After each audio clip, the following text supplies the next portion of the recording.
Što se tiče situacije u bivšoj Jugoslaviji, ona je proizvod Vatikana. Ona je blagoslov pape, tobož velikog hrišćanina. Smisao svega ovoga obuhvata međunarodni cionizam. Međunarodna berza koju zovemo Amerika. Amerika ne postoji. Cionisti su Amerika. Ovdje nam Sveti Pajsije kaže da u suštini u Americi ne komanduje ni Trump ni Biden, već jevrijski cionisti.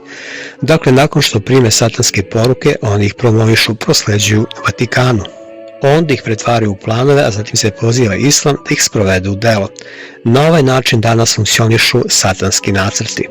Uspeli su da ulove naše vođe, oni su uspeli da zarobe naše lidere.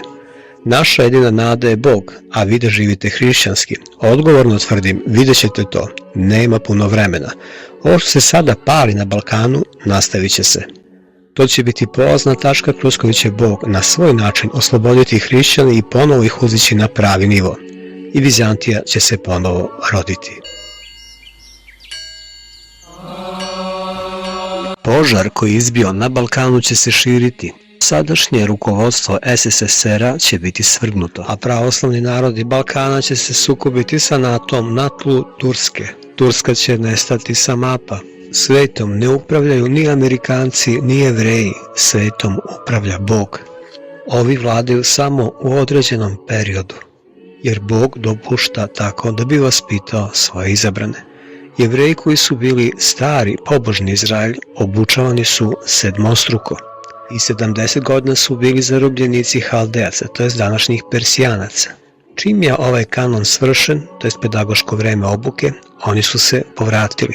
To obrazovanje je bio jedan šamar da ih Bog probudi. Ovi Jevreji su bili stari Izraelj. Danas smo mi novi Izraelj. Ali naše vreme obrazovanja je 70 puta 7, a ne sedmokratno, zato što mi imamo veće znanje, više nam je dato.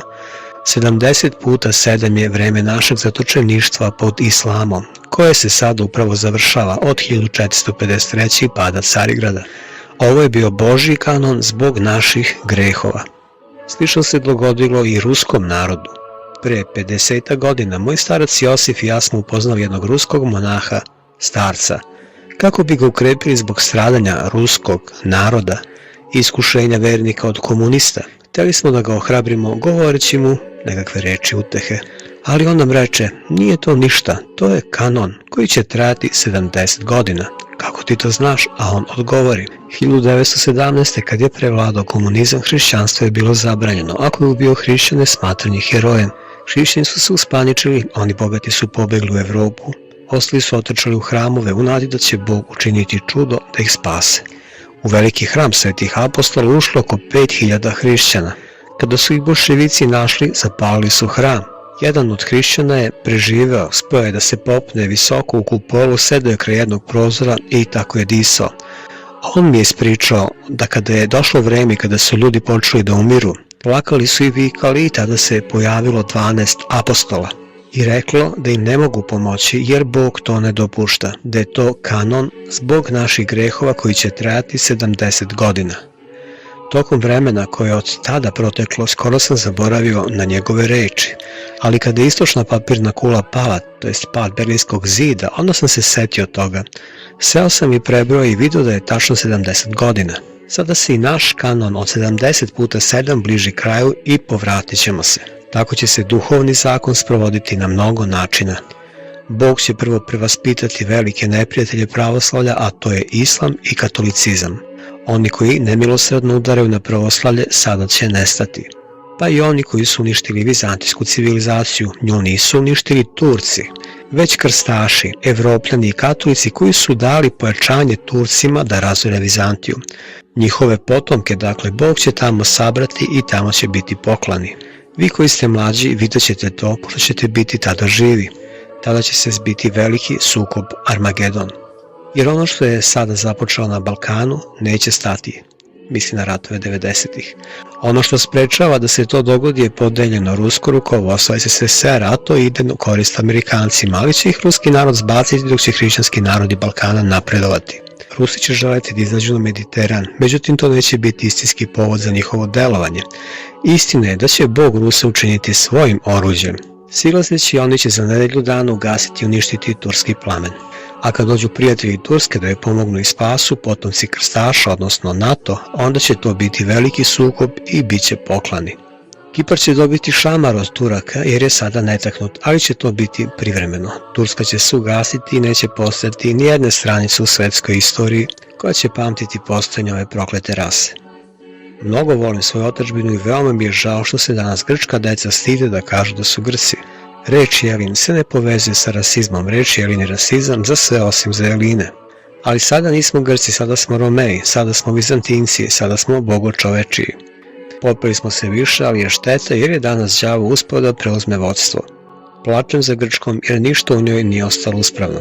Da bi se Grčka spasla, trebalo bi da svi njeni lideri odu izgnanstvo, gde god da su. Da odu jer je svojim prisustvom samo truju. Danas je sve prodato.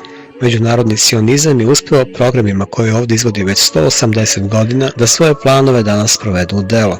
Ali danas kada smo svi poklekli i nema nade, Bog Otaca naših će intervenisati zbog krvi naših mučenika i moštiju naših svetih. Grčka krv prolivena za pravoslavlje, kada bi se danas sakupila, bila bi kao plovna reka i udavila bi Hanibale, takozvane velike glave. Kada je došlo do prvog cepanja atoma i kada je napravljena atomska bomba, čuo sam samog Eisenhowera kako izjavljuje: danas se nalazimo u propilejima predvorima grčke matematike. Hannibal je rekao istinu. Što se tiče situacije u bivšoj Jugoslaviji, ona je proizvod Vatikana. Ona je blagoslov pape, tobož velikog hrišćanina. Smisao svega ovoga obuhvata međunarodni sionizam. Međunarodna berza koju zovemo Amerika. Amerika ne postoji. Sionisti su Amerika. Ovdje nam Sveti Pajsije kaže da u suštini u Americi ne komanduje ni Trump ni Biden, već jevrijski sionisti. Dakle, nakon što prime satanske poruke, oni ih promovišu, prosleđuju Vatikanu. Onda ih pretvaraju u planove, a zatim se poziva Islam da ih sprovede u delo. Na ovaj način danas funkcionišu satanski nacrti. Uspeli su da ulove naše vođe, oni su uspeli da zarobe naše lidere. Naša jedina nada je Bog, a vi da živite hrišćanski. Odgovorno tvrdim, vidjet ćete to, nema puno vremena. Ovo što se sada pali na Balkanu, nastavit će se. To će biti polazna tačka kroz koju će Bog na svoj način osloboditi hrišćane i ponovo ih uzići na pravi nivo. I Vizantija će se ponovo roditi.